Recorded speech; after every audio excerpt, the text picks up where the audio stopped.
The reactionary 20s. In this unit of study, we're going to look at the three Republican presidents, Harding, Coolidge, and Hoover, and also other social issues that were predominantly going on during the 1920s. At the end of this unit of study, the United States history student should be able to answer these following focus questions. 1. How did the reactionary conservativism during the 1920s manifest itself into a social life and governmental policies? 2. To what extent did the policies of the Republican Party dominate the federal government during the 20s? In what ways were these policies a rejection of progressivism? 3. What were the major causes of the Great Depression? 4. How did the Great Depression impact the American people? 5. And in what ways did Hoover fail to address the human distress caused by the Great Depression? Reactionary conservatism and immigrant restriction. Most Americans in the 1920s did not associate themselves in the rebellion and the modernism of the lost generation or the Jazz Age. The growing middle class of America, which was primarily made up of white, native born American families, tended to embrace the decade's prosperity and consumerism. By the 1920s, over half of the white men and the third of the white women working in industry were immigrants, mostly from Eastern Europe. That socialism and anarchism also came from these areas was not lost on those with nativist tendencies, and soon these immigrants were viewed as suspect, and nativism once again swept the nation. This led to demands to limit immigration into the United States, and a series of laws were adopted and limited the number of immigrants per country per year.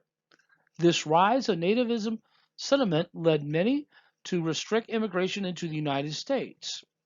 The Emergency Immigration Act of 1921 limited immigration overall to 150,000 people per year. It set up a system in which only up to 3% of each European nationality in the 1910 census could be approved for immigration to the United States per year.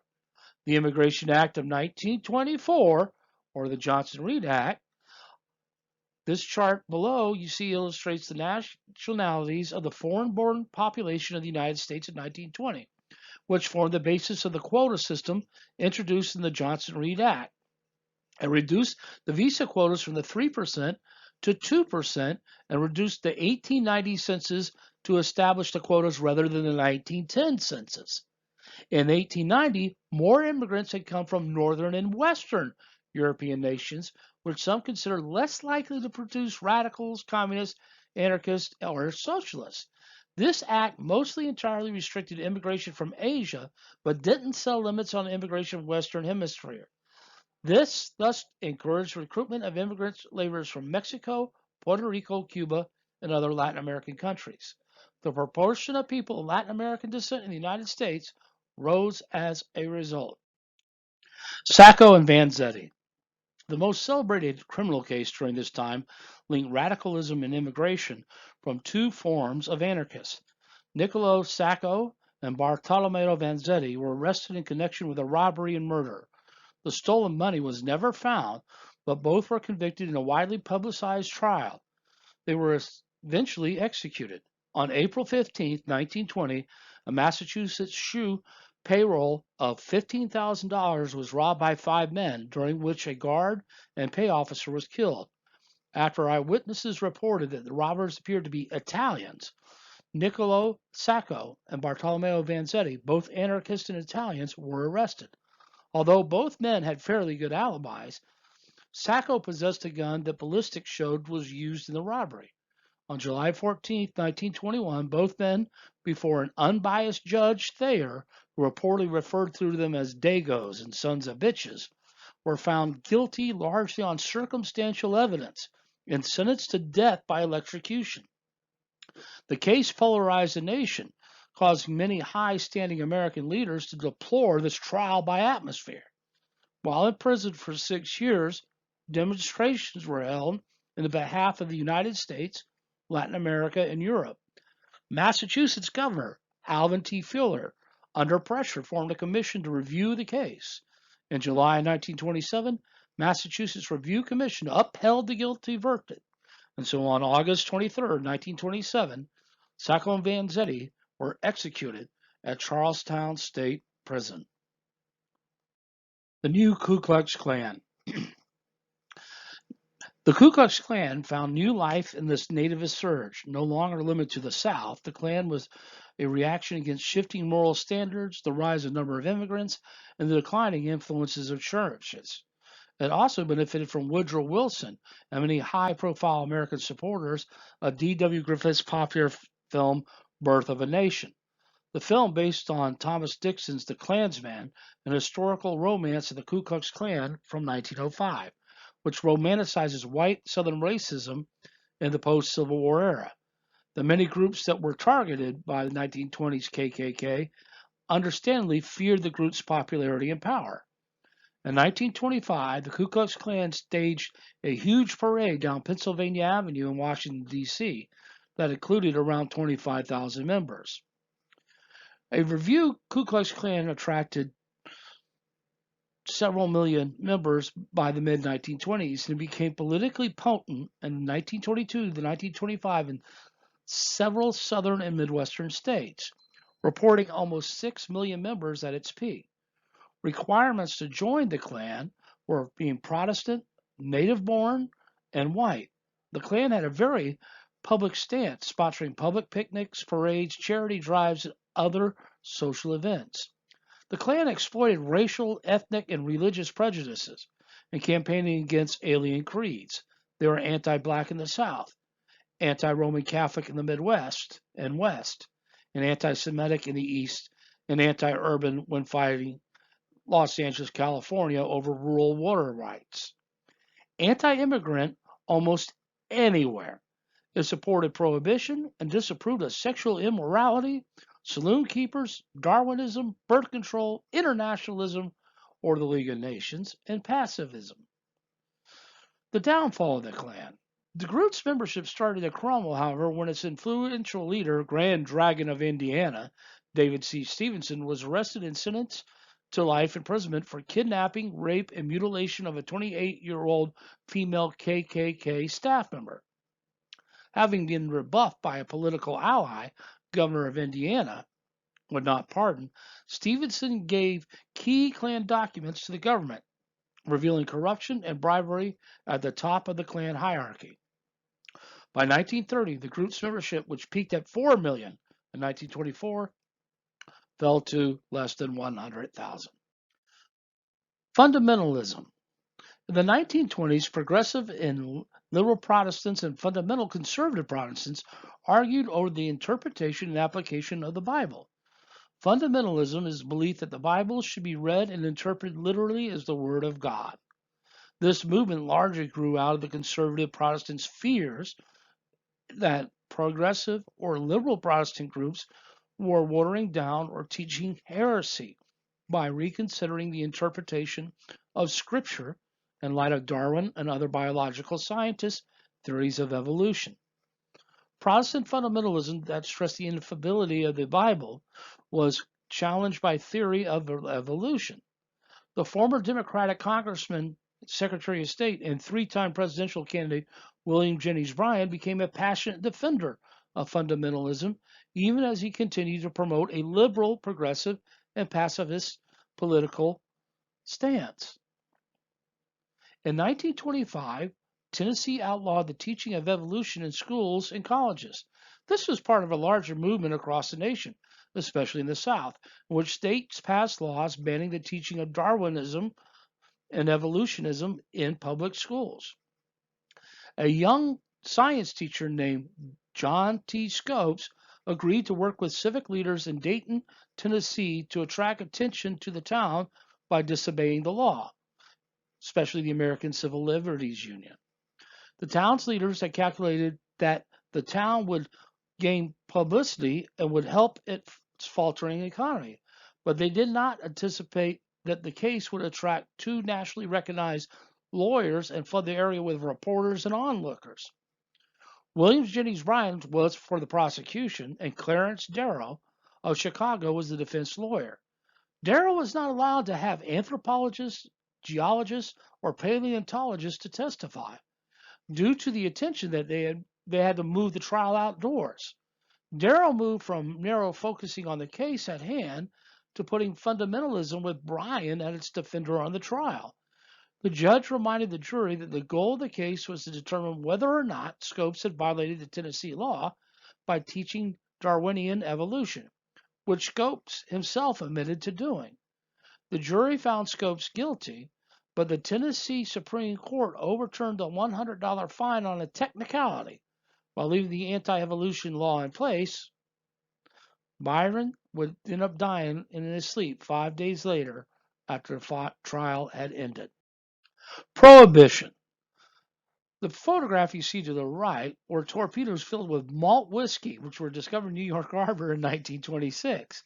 A pretty ingenious attempt by bootleggers to smuggle alcohol during Prohibition. Prohibition was ratified in 1918 in the 18th Amendment. Although it made the sale of liquor illegal, it was impossible to enforce.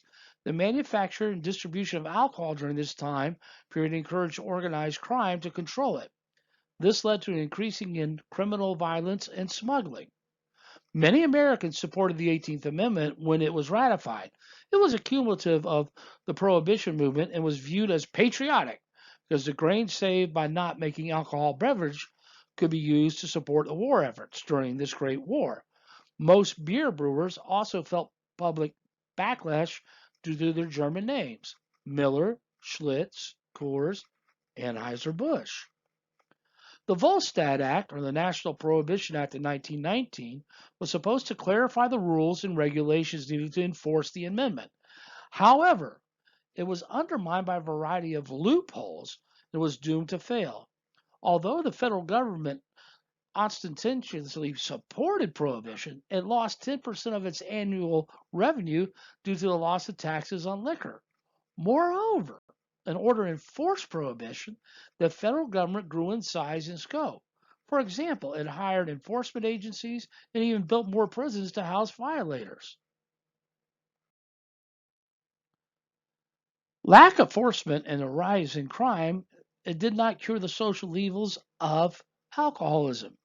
Numerous violations of the law occurred at all levels of society. General public disrespected the law. There were 300,000 violations of the Volstead Act alone. The U.S. legal system was corrupted.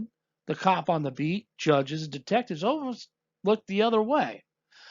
1/12 of the FBI's Prohibition Bureau were dismissed for corruption. Alcohol was allowed for religious and medicinal purposes. Organized crime emerged as a national force, largely financed by bootlegging liquor. Alcohol was illegally imported from Canada, Cuba, and the West Indies. Sales for Sacramento wine even skyrocketed. Speakeasies were the underground speaking establishments that people would attend. They got their name because you had to give a password by whispering. So therefore, speakeasy. Alphonse Capone was the flamboyant, charming, and at one time was trained as an accountant before he became a gangster. His empire netted around $60 million a year and ran a network of 10,000 speakeasies. In the St. Valentine's Day Massacre, Capone's gang tried to eliminate the Northside gang of Bugs Moran. It would take Treasury agent Elliot Ness and his untouchables, those who would not take bribes or could be bought, to arrest and convict Capone on income tax evasion. Capone was transferred to the new Alcatraz prison in August of 1934, and in November 1939, suffering from a general deterioration of paresis, a late stage of syphilis. Quite a surprise to Mrs. Capone, I imagine. He was released and entered into a Baltimore hospital.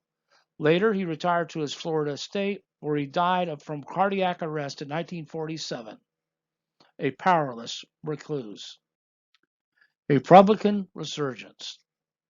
The progressive movement of the early 1900s waned as it lost leaders and as many Americans chose to focus their attention on other concerns. In addition, progressivism had experienced divisions and had not achieved some of its most popular goals, namely prohibition and women's suffrage. In the 1920s election for president, the Republicans chose Warren G. Harding as their candidate, and the Democrats chose James Cox. Harding proposed a return to normalcy in his campaign. The United States was before the Great War. Harding won the presidency in the first presidential election in which women were allowed to vote in all 48 states. He just looked at himself as just a plain fellow. Harding recognized that he was not a grand and eloquent president. He hired a speechwriter to help him improve his speeches. He viewed himself as just a plain fellow, and despite the public's depiction of him as a handsome leader and charming politician, President Warren Harding surrounded himself with a network of friends, often appointing them to public office despite inferior credentials. They were referred to as the Ohio Gang, and much like Grant, he was a poor selector of qualified candidates for his cabinet.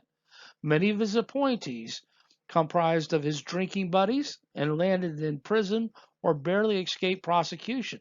Still, some distinguished themselves among them.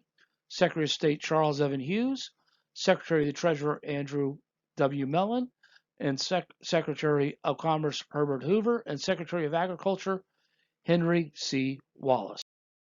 Andrew Mellon and the economy. U.S. involvement in the Great War increased the national debt from $1 billion in 1914 to $27 billion in 1920. The nation struggled with a 12% unemployment rate. In the Budget and Accounting Act of 1921, Secretary of Treasury Mellon sought to reduce federal spending, lower taxes, and streamline the federal budgeting process. The act also created the Bureau of the Budget and a General Accounting Office, tasked with auditing spending by federal agencies. Combined with these efforts, helped advance progressive goals of bringing efficiency and reducing partisanship in the federal budget preparation process.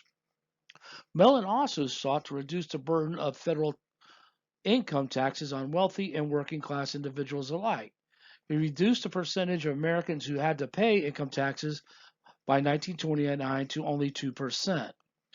This and other efforts to decrease the national debt and federal government expenditures, combined with a robust economy, helped reduce unemployment to 2.4% by 1923. The Fordney-McCumber Tariff of 1922, Mellon also pushed for and received protected tariff to protect infant industries like toys, rayon, China, chemicals, and raised the average tariff to 38.5%. It put heavy duties on many agricultural products.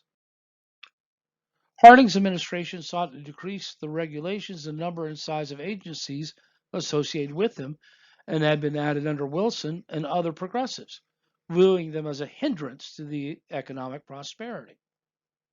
Unlike Wilson, Harding openly promoted racial progressivism and spoke out against the Ku Klux Klan and other racist movements across the nation. He did away with Wilson's exclusion of African Americans from federal government jobs. He became the first United States president to openly speak out against racism and promote the economic and political rights of African Americans in the former Confederacy. This further alienated most Southern Democrats from the Republican Party, but brought support from Marcus Garvey, Webb Du Bois, and other African American leaders. To their dismay, however, Harding did not stress that he did not support social equality for blacks and whites, that is, intermarriage and desegregation of public places. Although Harding supported union objectives such as collective bargaining and reducing the 12-hour workday and 6-day work week to increasing working class leisure time, Congress opposed these efforts. Unions had been weakened by the Red Scare and the strikes in 1919. A brief depression in 1921 further added to this weakness, and membership dropped by 1.5 million in 1929 to 3.5 million. Harding, what you see in the center of the photograph, and Chief Justice William Howard Taft, who finally got his dream when he was appointed by Harding to be Chief Justice, and Robert Lincoln, son of President Abraham Lincoln, were at the dedication of the Lincoln Memorial on May 30th, 1922. Isolationism and foreign debts, war debts, and reparations. Following the conclusion of the Great War, most Americans desired to return to their isolationist days before the war. The Red Scare, the return of the high tariff rate, and immigration restrictions were all examples of these desires. Although the United States would never join the League of Nations, it was not long before it sent unofficial observers to the League to combine forces to fight international crime. The United States was the world's major economic power in the 1920s. The war had changed it from a debtor nation to a creditor nation. In December 26, 1922, Germany was declared in default, and again on January 29, 1923. 2 days later, troops from France and Belgium occupied Germany's Ruhr Valley for non-payment of debts. The United States began loaning Germany money so that it could pay its Allied war debt. Charles F. Dawes rescheduled the debt for Germany and the Allies. To stabilize German currency, the Reichsbank was placed under Allied supervision. A schedule of payments was graduated so Germany could pay 1 billion gold marks in 1924 and 25 and increase the payments to 5 billion gold marks by 1928-29. Germany inflated its currency, and U.S. loans to Germany resolved the issue briefly. On November 14, 1925, 80% of Italy's debt was canceled. Its interest rate was reduced to 4.4%. In April of 1926, 60% of France's debt was canceled. Its increased rate was reduced to 1.6%. Dawes would receive a share of the Nobel Prize in 1925 for his reparation plan.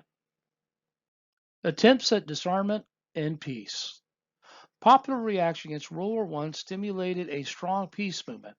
The United States chose not to maintain its army, but to build up its navy to be second in the world behind Britain. Neither of these nations feared the other's intentions, but both feared Japan's expansion in the Pacific. At the Washington Conference in 1922, the Five-Power Treaty was signed, limiting Great Britain, the United States, Japan, Italy, and France to a maximum number of naval vessels. Moreover, all agreed that they would further refrain from fortifying their Pacific possessions. A 10-year pause or holiday in the construction of capital ships, which are battleships and battlecruisers, including the immediate suspension of all capital ship building. The scrapping of existing or planned capital ships so as to give a 5 to 5 to 3 to 1.75 to 1.75 ratio in tonnage between the United States, Britain, Japan, France, and Italy, respectively. Admiral Yamamoto, Japan, felt that the United States could outproduce Japan by a greater factor than the 5 to 3 ratio because of the huge U.S. production advantage on which he was an expert, having served in the Japanese embassy in Washington, and so forth. He favored the treaty. The Kellogg-Briand Pact in 1921 was a treaty originally intended for France and the United States, but eventually signed by 62 nations, which made waging war illegal. However, it had no enforcement mechanism. The World Court. The isolationist strain was quite evident in the United States Senate's refusal to join the World Court, which was composed of 15 international judges that were charged to arbitrate disputes between nations. Improving relations in Latin America following the Great War, the Harding administration turned its attention to improving relations in Latin America and the Caribbean nation. Hoover would reverse a policy of Wilson's and would recognize any government regardless of the manner in which it came to power. Franklin Delano Roosevelt would move the Marines from Nicaragua and Haiti and ended any claims the United States had on Cuba. Harding scandals, administrative corruption. Attorney General William Darty did not vigorously pursue investigation of his buddies as scandal began to surface involving many of them. He allowed much alcohol stored in government warehouses after having been seized to disappear at alarming rates. He allowed the return to seized German assets to original owners. He was forced to resign from office at the request of Coolidge in 1924, but was acquitted of any wrongdoing in 1927. Jesse Smith, although having only a minor position in the government, Smith was Daugherty's best friend and a good friend of Harding. He became an influence peddler, selling political offices and procuring government favors. As the bagman, he delivered money to corrupt judges for favorable disposition of cases. When exposed in 1923, Smith committed suicide. In the Veterans Bureau, Charles R. Forbes and assistant Charles F. Kramer siphoned off millions of dollars in hospital construction, allowing overcharges for buildings and supplies. When exposed, Charles Kramer committed suicide on 15th of March 1923, and Forbes was sentenced to 2 years for bribery, fraud, and conspiracy and fined $10,000.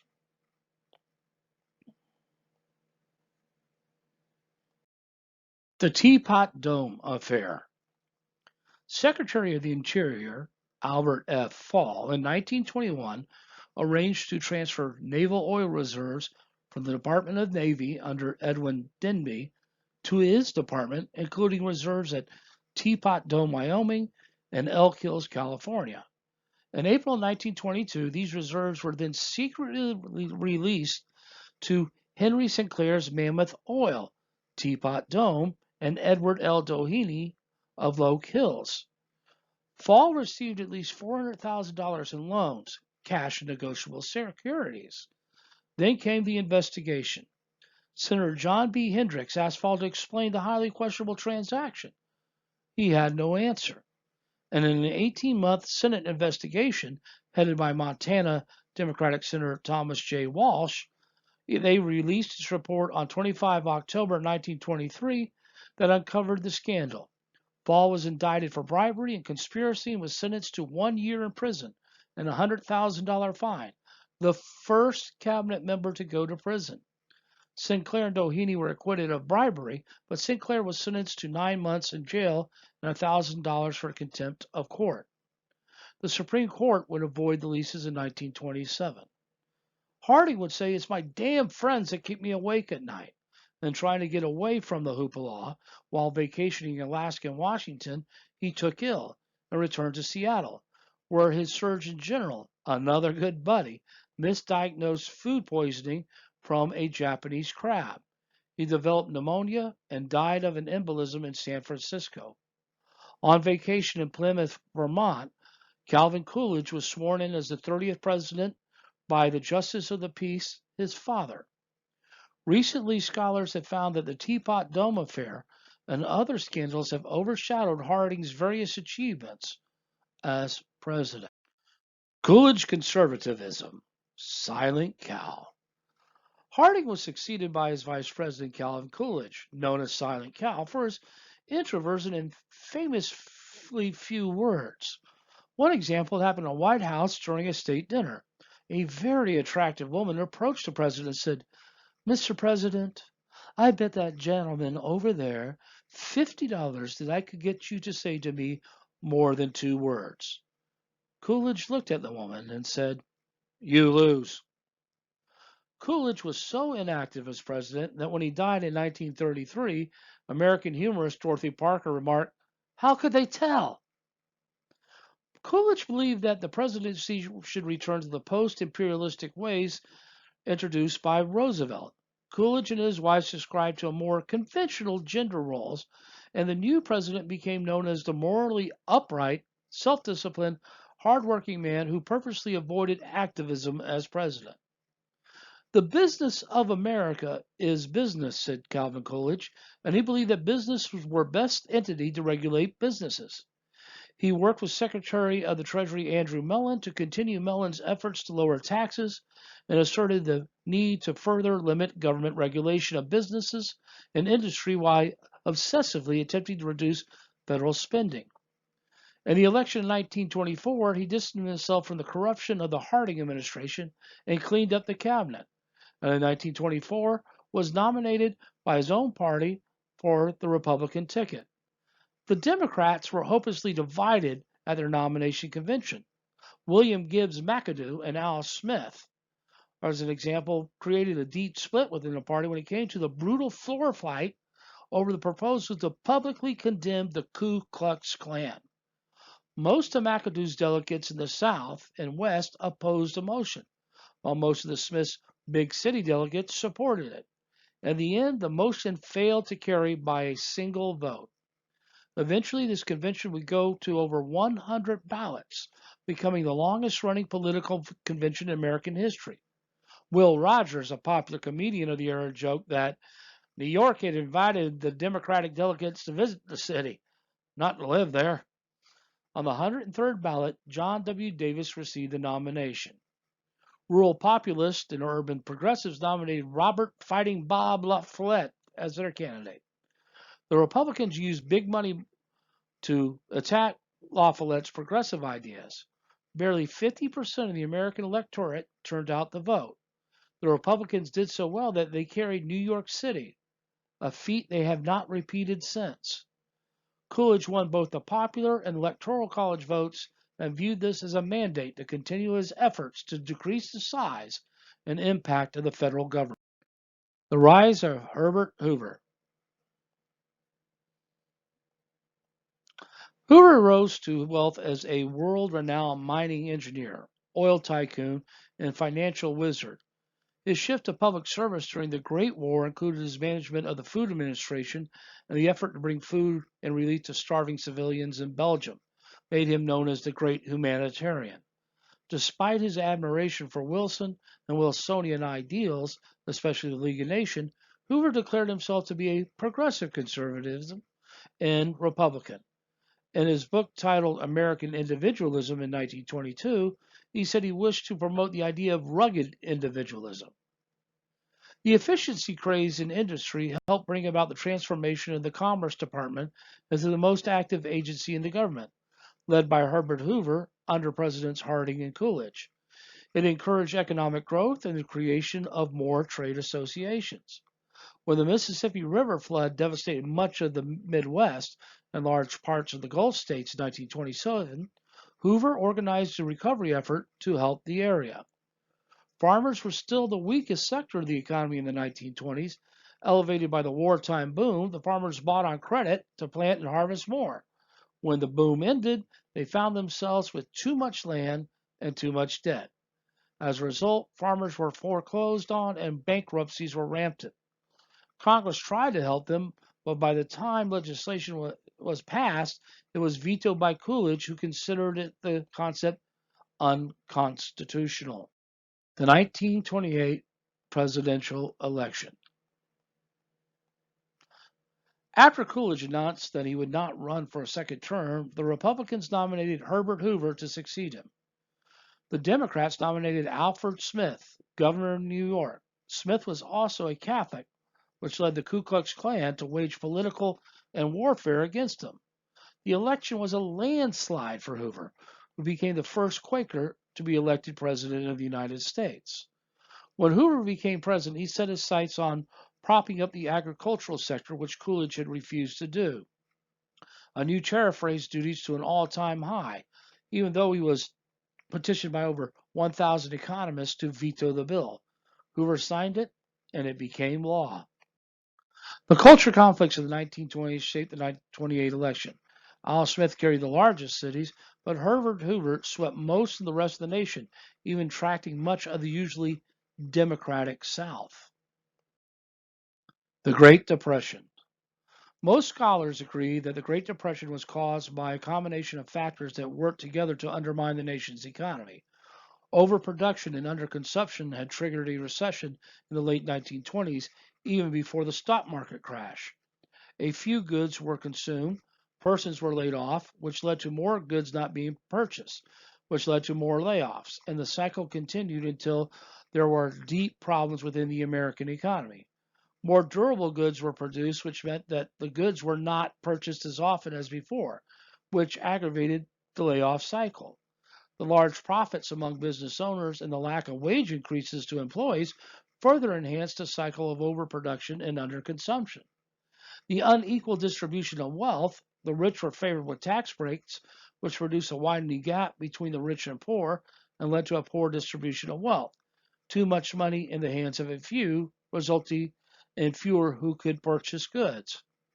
Very little capital was returned in the form of wages and salaries, but it was put in the form of factories and expansion of factories, which produced even more goods.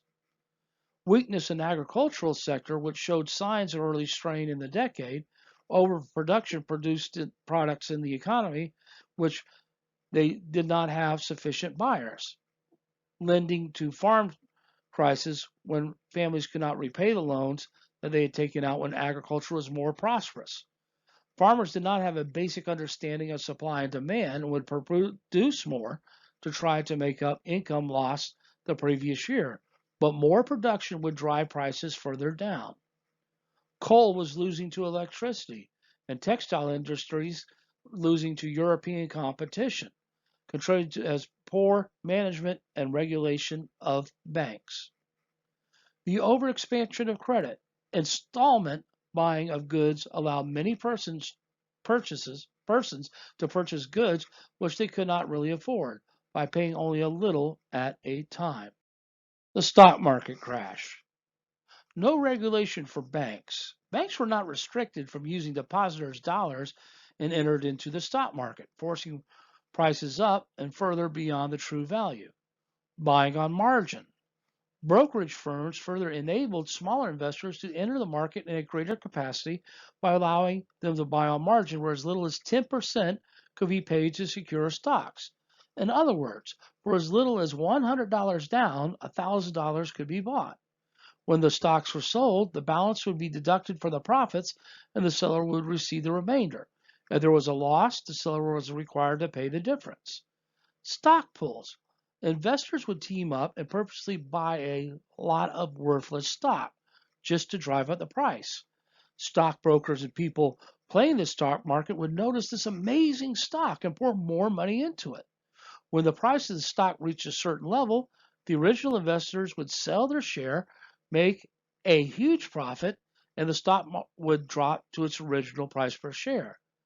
The person pictured to the right is Joseph P. Kennedy, patriarch of the Kennedy clan and father of future President John F. Kennedy. He was notorious for making his money this way in stock pools and also running trucks for illegal liquor for Al Capone. On October 23, 1929, a steady decline began in the market.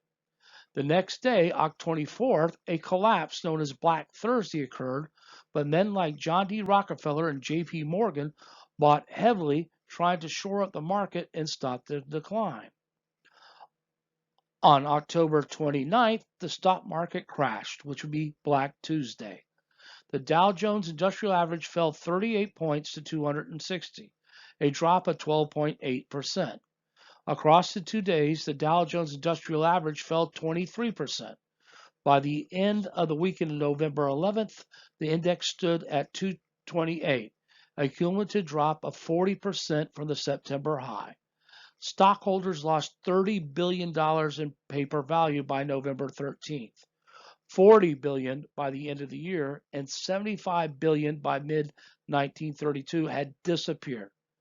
The crash did not cause the depression, but was symptomatic of the serious problems existing in the U.S. economic system. Numerous banks closed and some financiers committed suicide. Between the crash and December 1930, 1,300 banks closed. By October 1931, another 827 had closed for good. Although a measure of confidence was restored to the banking community in 1931, it quickly eroded after Great Britain went off the gold standard. Governor's role. The Depression was prolonged when the Federal Reserve Board restricted the nation's money supply. The Smoot-Hawley tariff in 1930 attempted to help farmers by raising the protective tariff on agricultural products. But the addition of many non-agricultural items to the bill and the large increase in tariff rates from an already high 25 to 50% on average caused prices to increase on both raw materials and consumer products. Europe raised trade barriers against U.S. products and further dried up overseas markets. In addition, the tariff undermined and intensified European nations to pay their war debts to the United States by discouraging imports into the United States. Because Americans were not buying European goods, Europe could not raise the American dollars needed to repay its war debt to the United States. The impact of the tariff of Europe combined with the Federal Reserve for its tightening of the money supply to try to limit inflation on the consumer prices negatively impacted many small banks in the United States and further unbalanced the floundering economies in many European nations that were already struggling to recover from the Great War. The photograph to the right, what you see are German children playing with not as blocks, but German Deutschmarks. That's how high the inflation rate was. The human toll on the Depression. In response to the economic devastation of the Great Depression, numerous shanty towns emerged in cities across the country to house the homeless. The Farmers Holiday Association. The agricultural depression led farmers in Iowa to form a Farmers Holiday Association that sought to lobby the government for assisting or threatening to take a holiday by refusing to sell their products in the nation's markets. Some farmers, however, began a more direct approach that they dubbed the Corn Belt Revolution, in which they blockaded roads, stopped the transportation of farm products, and sought to halt the courthouse proceedings and intimidate judges and county law enforcement. Iowa's governor called in the National Guard to bring law and order back to several rural Iowa counties, and many farmers decided that political change would be necessary before they expect the government to help them. By 1933, 13 million people were no longer employed in the United States, 25% of the population. In urban areas, around half of the adults were unemployed, and those who still had jobs found themselves working fewer hours, often for reduced wages. John Steinbeck's The Great Wrath, printed in 1939, depicted the humiliation and sense of shame associated with the Great Depression. Soup kitchens were created to feed the hungry, and local welfare agencies ran out of charity and funds. Many professionals and business leaders tried to limit spending to avoid seeking help from soup kitchens or other charitable organizations, while many poorer members of the society became frustrated with the shame associated with seeking assistance. Malnourishment became a problem for many of the nation's children and adults. The number of families that lost their homes when they could not make mortgage payments threatened to overwhelm the system, especially when social and political unrest broke out as individuals became frustrated with the lack of options to care for their families.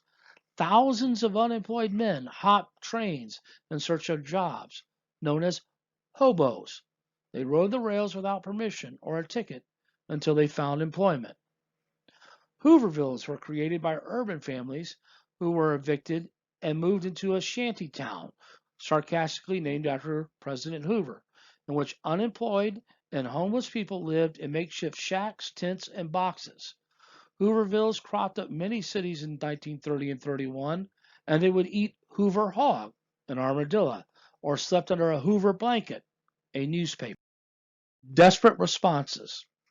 Families experienced great strain. Divorce declined because of the expense, and birth rates also fell as many young families decided not to have children. Husbands and fathers were often humiliated and despondent, lowering of their self-esteem when fired from their jobs. They were raised that a man's main job and responsibility was to provide for his family. Now they couldn't do that. An increase in the number of men who deserted their families. Women's responsibility grew as the number of female-headed households increased. Some women became wage earners and others expanded household duties to lower expenses and raise money. About 20% of working women were unemployed by 1932, lower than the unemployment rate for men, largely because working women usually had lower paying jobs that were less likely to disappear during the Depression. With time, however, many married women, including teachers, faced layoffs partly due to the effort to create jobs for unemployed men. Single white women who worked in jobs considered women's work were more likely to retain their employment than African American women who competed for jobs as maids, cooks, and laundresses. Families with children faced difficult decisions on how to best care for them. Children not only felt the tension and fear of their parents, but they also went hungry. Some stayed home from school and gave up their future plans. Some left home. Members of minority groups face heightened discrimination and violence in an already volatile social and economic climate. Jim Crow laws in the southern states, where the majority of the nation's African Americans live, continue to limit opportunities for those individuals. Competition for jobs across the nation took jobs away from vulnerable members of society, including African Americans and Latinos and Asians, American laborers in Western states. For the first time in U.S. history, more people left the country than those who came as immigrants due to a lack of opportunities. From Hooverism to the New Deal, Hoover's efforts at recovery. Hoover tried to restore American confidence in the economy by accelerating the start of government-funded construction projects to employ more people. However, as these projects expanded, local and state government agencies continued to cut back. He also tried to aid the economy by balancing the federal budget, raising taxes, and cutting budgets, which further undermined the economy by giving people less money to spend. Hoover, like many Americans, feared that socialism might overtake the nation if the government became too heavily involved in helping people during the Depression. Instead, he encouraged volunteerism, private charity, and local and state relief agencies as a solution. Rising criticism of Hoover. Congressional initiatives. Congress created the Glass-Steagall Act in 1932, which increased the availability of commercial loans. The Public Buildings Act appropriated $230 million for public buildings. On April 4, 1930, an additional $300 million for state road construction projects. He led Congress to appropriate $2.25 billion for previously approved public works projects, such as building of the Hoover Dam on the Colorado River. Work began in 1930 and was completed in 1936 and created a man-made lake, Lake Mead, the highest in the world at that time. The Reconstruction Finance Corporation, the RFC. Hoover asked Congress for emergency aid to businesses. It loaned money to insurance companies, banks, building and loan corporations, agricultural organizations, railroads, state and local governments for projects which ultimately earned the federal government a profit of several million dollars. It was expanded with an additional $3 billion. These type of projects were not direct aid, but indirect relief. The Norris-LaGuardia Anti-Injunction Act of 1932 protected workers' rights in a depressed job market. It outlawed yellow dog contracts, and the courts were also forbidden from issuing restraining orders against strikes, boycotts, and nonviolent picketing. In conclusion, although these types of actions laid the groundwork for later New Deal legislation under Roosevelt, ultimately they were a little bit too late. The Bonus Expeditionary Force was made up of World War I soldiers who had been promised a cash bonus to Congress to be paid in 1945. They marched on Washington to demand that their payment come early. The House of Representatives approved the early payments, but the Senate refused in an effort to avoid another tax increase. Most veterans and their families returned home disappointed, but others stayed and built a shanty town inside of the Capitol. Congress agreed to pay for train tickets home for the veterans and their families. Those who stayed faced the order to remove themselves from government buildings, and the Secretary of War sent 700 soldiers led by Army Chief of Staff General Douglas MacArthur to force the removal. In the end, 55 veterans were injured, 135 were arrested, and the plight of the bonus marchers and their treatment further undermined Hoover's popularity, despite his attempt to avoid using troops against the veterans. Hoover was never good at public speaking when he came across as dull, cold, and uncaring. The stress of the Great Depression sapped his strength. Unemployment kept on rising as wages continued to fall. He lost the respect of the American people. In Chicago, Republicans renominated Hoover and Curtis on the first ballot. Although once popular, Hoover was now the most booed man in America. The BEF fiasco left Hoover with a greater negative public image, and Hoover was blamed unfairly for the deepening economic depression. Their platform, stressing prosperity was just around the corner, called for a sharp reduction in public expenditures, balanced budget, expanding the tariff, participation in the International Monetary Conference, gold standard, immigration restriction, revisions but not repeal of Prohibition, and veterans' pensions for service-connected disabilities. In Chicago, Democrats would nominate Governor of New York Franklin Delano Roosevelt on the fourth ballot. FDR, the fifth cousin of Teddy Roosevelt, was a Harvard graduate, former Assistant Secretary of Navy under Woodrow Wilson, and nominee for vice president in the 1920 presidential election. Democrats called for a repeal of the 18th Amendment, drastic cuts in government spending, a balanced budget, a competitive tariff for revenue, unemployment and old age insurance, a sound currency, participation in an international monetary conference, and veterans' pensions for service-connected disabilities. FDR had in his acceptance speech pledged a New Deal for the American people, and his later program would be referred to as the New Deal. FDR accused Hoover of reckless, extravagant spending. Results: Roosevelt won with 57% of the popular vote and 472 electoral votes. Hoover only gained 39% of the popular vote and 59 electoral votes. Democrats gained large majorities in both the House of Congress and the Senate. Republicans were now a minority party. African Americans, mostly in the North, abandoned the party of Lincoln, plus urban progressives, plus laborers, plus immigrants, mostly women, plus depressed farm areas would equal the Democratic landslide. And for the first time, possibly, a class-conscious element was introduced in U.S. politics, which may still be with us in the 2020s.